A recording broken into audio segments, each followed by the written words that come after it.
네, 얘기를 해보겠습니다. 2019년 3월 23일 0시 20분 태국 방콕행 비행기를 타려던 김학의 전 법무부 차관의 출국 금지가 이루어졌습니다. 당시 정말 급박했습니다. 그 상황 한번 보고 가겠습니다. 왜 출국하시는 겁니까? 성적 때문에 인정하십니까? 왜 출국하시나요? 왜 출국하신 거였습니까? 한 말씀 해주세요. 법무부의 출입국 관리 직원이 먼저 법무부에 통보를 한 것 같고요. 진상조사단의 담당 검사가 긴급하게 출국금지 요청을 법무부에 보낸 것이죠. 그 밤늦은 시간에 갑자기 연락받고서 출국 직전 거의 몇 분 안 남기고서 출국금지 명령이 내려졌거든요. 네, 법무부가 절차를 지키지 않았다. 이 절차적 정당성에 대한 어떤 논란이 일파만파 일고 있는 가운데 추미애 법무부 장관이 본인의 의견을 드러냈습니다. 자, 어떤 내용이냐. 김학의 전 차관 출국 금지 소동은 검찰이 김학의 전 차관에 대한 제19 감싸기 수사에 대한 진정한 사과는커녕 검찰 과거사위원회의 어떤 활동 및 그에 따른 정당한 재수사까지 폄훼하는 것이다. 이렇게 얘기를 했습니다. 교수님. 예, 전적으로 동의합니다. 무슨 얘기냐면 사실은 지금 이 출금이라는 것이 2019년이죠. 4월 달에 과거사 진상조사단이 구성이 돼요. 김학의 전 차관의 대상을 하는. 그런데 3월 달에 지금 해외 도피, 그러니까 뭐 해외에 가서 이제 돌아올지 안 돌아올지 모르지만 아직 도피라고 말할 수가 없는 상황인 거죠. 출국을 네. 이제 앞두고서 이렇게 막은 출국 금지를 시킨 그런 조치입니다. 자, 그때 이제 김학의 전 차관이 받았던 혐의는 지금은 유죄 판결이 나서 뇌물죄로 지금 뭐 감옥에 가 있지만 그 당시에 가장 부각이 됐던 이슈는 성접대였어요. 국민적인 어떤 공분을 일으켰던 부분입니다. 어떻게 보면 검찰의 최고위직인데 그 부분에서도 다른 어떤 사안도 아니고 성접대를 받는 혐의라는 이런 얘기들로 돌고 있었고, 가장 중요한 것은 지금 추미애 장관 얘기했던 것처럼 수사가 제대로 이루어지지 않았어요. 그리고 계속해서 수사를 이루어지면서도 이것이 나중엔 무혐의 처리가 됩니다. 네. 그래서 나중에 이제 유죄 처리가 된 부분은 뇌물죄지 이 성접대는 무죄로 판결이 나요. 별건이 유죄가 된 거였죠. 그렇죠. 네. 자, 왜 무죄가 판결이 났느냐? 그럼 성접대를 안 받아서 그런 것이냐? 그게 아니에요. 공소시효가 지난 겁니다.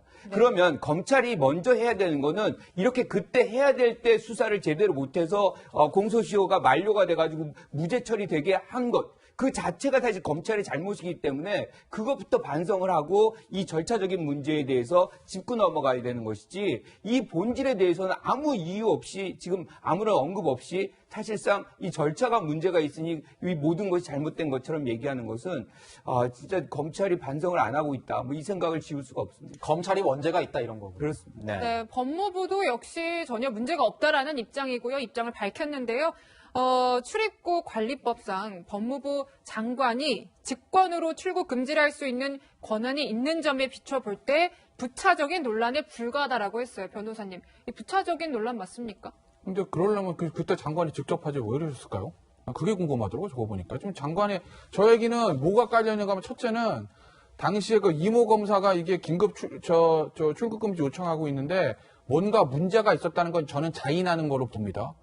반응이 아무 법적 문제가 없는데 왜 그러십니까가 아니라 장관도 할 수 있었는데 장관이 안 하고 지금 범사가 한 거니까 이건 이건 부차적 문제다는 얘기는 당시에 그 이 검사가 했던 거는 뭔가 문제가 있었다는 건 저는 자인하는 것 같아요. 네.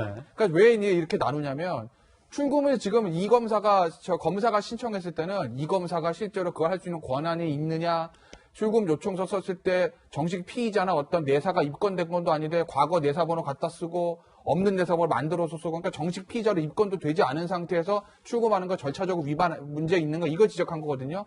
거기에 대한 법무부 반응은 뭐냐면 당시 출입국관리법이나 시행령 보면 법무부 장관은 피의자로 입건되지 않도록, 예를 들어서 제가 지금 피의자가 아니잖아요. 근데 김태현 좀 위험한데 나가면 안 될 것 같아. 장관이 야 김태현 출국금지 못 시켜. 이렇게 할 수 있다는 거예요. 긴급한 권한으로. 그러니까요. 네. 당시에 하시지 그랬어요. 그럼 박상규 장관이 왜 안 했을까요?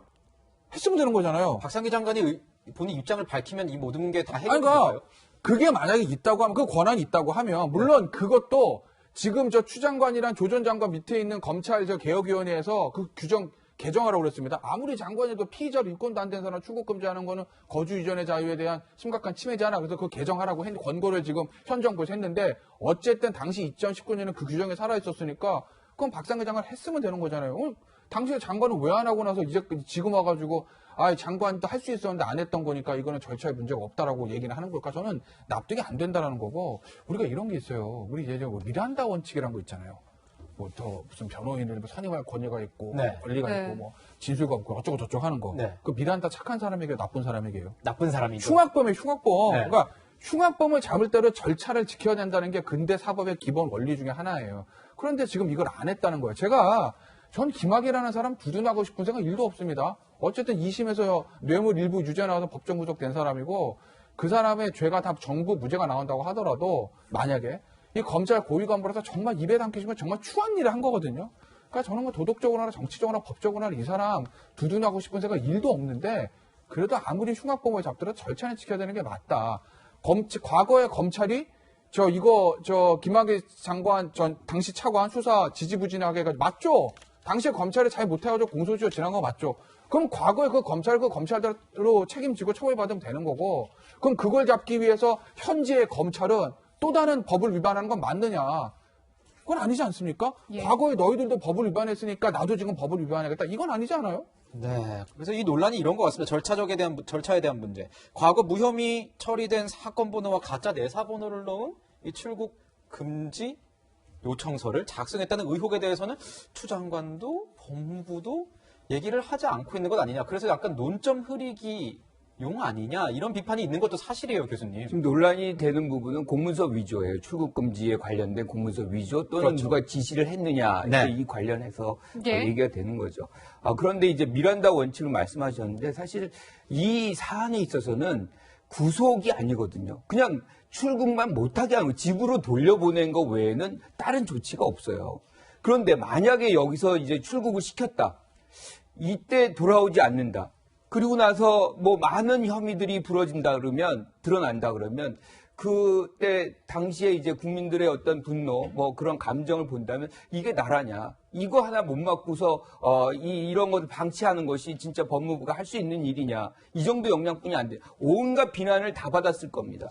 그래서 저는 뭐 이 부분에서 위법성이 있었다면 처벌받아야죠. 누군가가. 절차적인 하자가 있었다면 뭔가 처벌을 받아야 되겠지만 그 당시 상황을 우리가 돌이켜 본다고 해도 저는 뭐 이 상황에서 급박하다면 이거 해도 충분히 가능하다. 저는 이렇게 동의합니다. 그러니까 네. 그 얘기는 하려면 법무부 장관을 긴급했으면 되잖아요. 박상기 장관. 근데 그거 안 하고 나서 그게 무슨 일이 있었는지 그걸 몰랐는지는 제가 잘 모르겠습니다. 법무부 장관이 당시에 박상기 검사 출신이 아니고 교수 출신이기 때문에 이 실무 경험이 없으니까 이 출입국관리법에 이런 규정이 있는지 몰랐을 수는 있어요. 이거 뭐 출입국 긴급 출국 금지 해본 사람이라지 안 해본 사람 알 수가 없잖아요. 시행령이 있는 거, 법과 시행령이 있는 거니까. 당시에 알고도 안 했는지 몰라서 안 했는지 아니면 정치적 이유로 그러니까 장관이 나서는 거는 조금 너무 좀 나가는 거 아니야? 그러니까 이거 밑에서 검사들이 알아서 해봐 뭐 이랬는지 제가 알 수는 없으나 당시 어쨌든 권한인데 그 장관이 안 쓴 거잖아요. 그리고 진상조사단에 파견된 이 검사가 이렇게 한 거잖아요. 근데 이 검사가 했을 때 어쨌든 지금 공문서 위조 또는 허위공문서 작성에 어떤 문제는 있는 거 아니겠습니까? 그리고 거기에 대해서 법무부도 그거는 적법한 절차여서라는 얘기는 못하고 있는 거 아니겠어요?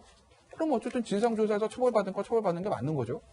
네. 예전에 그리고 만약에 김학의 전 차관 박근혜 전 정부때 덮어준 사람들이 지금 검찰에 남아있다면 그 사람들도 당연히 책임져야 되는 건 맞고요. 네. 똑같이. 네, 저희가 좀 더 하나 더 들여다볼 것은요. 추 장관이 언급한 지난 2013년 이야기인데요.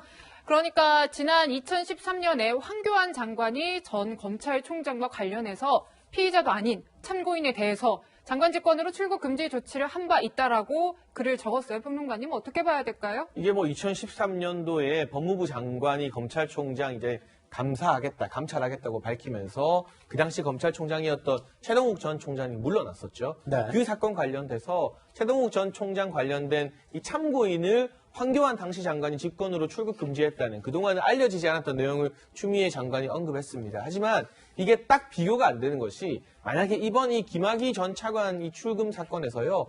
박상기 전 장관이 이 부분에 대해서 직권으로 출국 금지를 지시했다면 이 황교안 전 장관도 했던 출금이기 때문에 장관 직권으로 출금하는 건 동일한 것 아니냐는 그런 논리가 성립됩니다. 근데 이번에는 저희가 계속 말하고 있지만 장관 직권으로 할 수 있었음에도 불구하고 이유는 모르겠으나 수사 권한이 없었던 과거사 진상조사위원회 출신의 소속의 평검사가 서류를 조작하면서까지, 나쁘게 말하면 서류를 위조하면서까지 절차를 어겨가면서 출국 금지를 했다는 부분입니다. 장관 직권이 발동된 것과 평검사의 서류 조작은 충분히 다른 맥락이라는 점을 설명드리고 싶고요.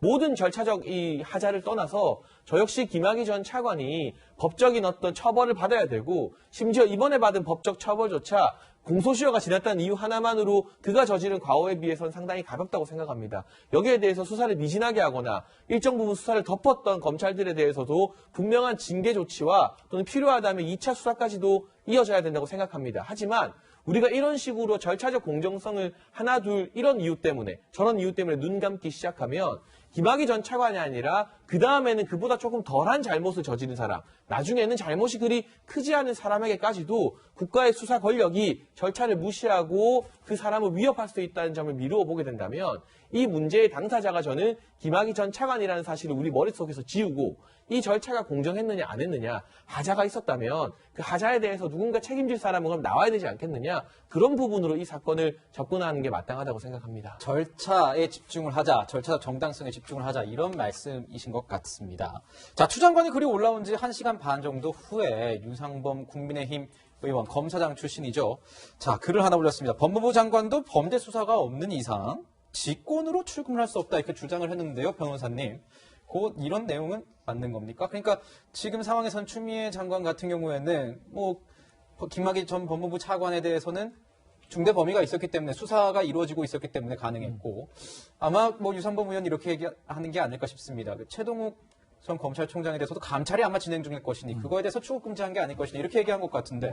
해석의 여지가 좀 있는 거죠. 해석의 여지가 있습니다. 네. 저 유상범 의원의 얘기는 제가 봤을 때는 지금 법에는 지금 피의자라고 규정은 되지 않거든요. 그런데 피의자가 아니더라도 최소한 내사 정도까지 어느 정도는 수사는 진행돼야 되는 건데, 김학의 전 차관에 대해서 그게 없었다고 얘기하는 것 같아요. 근데 이제 그거보다 어찌됐든 간에 제가 말씀드리는 건 그때 권한을 썼으면 안 쓴 거잖아요, 본인들이. 안 써놓고선 지금 와서 문제가 되니까 그때 썼으면 되는 건데 우리가 안 써서 그렇게 된 거니까 아무 말도 하지 말라는 거는 논리가 좀 안 맞는 거 아니겠어요? 아마도 글쎄 모르겠습니다. 당시에 박상기 장관 측에서 이걸 왜 안 썼는지는 제가 잘 모르겠는데 아마 추측을 하면 2가지 정도일 거예요. 당시 시간이 굉장히 급박했습니다. 네. 근데 박상기 장관은 제가 말씀드린 실무 경험이 없는 사람이에요. 학자 출신입니다. 당시에 출입국 관리본부를 맡았던 사람도 검찰에서 이 업무를 하던 사람은 외부에서 들어온 변호사 출신이에요. 이거 출금이요? 안 해보면 모르면 저도 잘 몰라요. 왜? 저는 검사를 안 해봤기 때문에 알 수가 없어요. 일을 해본 사람이 아는 것이거든요. 당시에 박상기 장관 주변에서 이 일을 했던 사람들이 다 외부에서 들어온 사람이고 검찰 출신이 아니니까 장관 이렇게 해도 된다는 걸 몰랐을 가능성이 하나 있고, 왜냐하면 검토할 시간 없죠. 시간 급박하니까. 2번째는 알아도 이거 검찰개혁위원회에서 이 조항을 좀 개정하려고 하는데 우리가 그걸 쓰는 거는 맞아? 라는 내부 검토 있었을 수 있어요. 어쨌든 안 했습니다. 근데 이제 와서 본인들이 권한을 안 쓴 걸 가지고 쓸 수 있었는데 안 썼으니까 아무 말도 하지 말라는 거는 논리적으로 안 맞는다는 거죠. 잘못된 거 잘못된 거고요. 잘못 안 된 거 잘못 안 된 거예요. 문제가 있으면요 깔끔하게 인정하고 정리하는 게 맞는데 계속 아니다 이상한 해명만 하니까 더 논란이 커지는 거 아닐까요? 네. 지금 김태현 변호사 아까 말씀해 주신 거 추측이라고 얘기했으니까 개인적 의견입니다. 네, 윤 총장이 얼마 전에 이 김 전 차관의 출국 금지 불법 의혹에 대해서는 재배당까지 했는데요. 수사 결과는 좀 주목해서 지켜봐야겠습니다.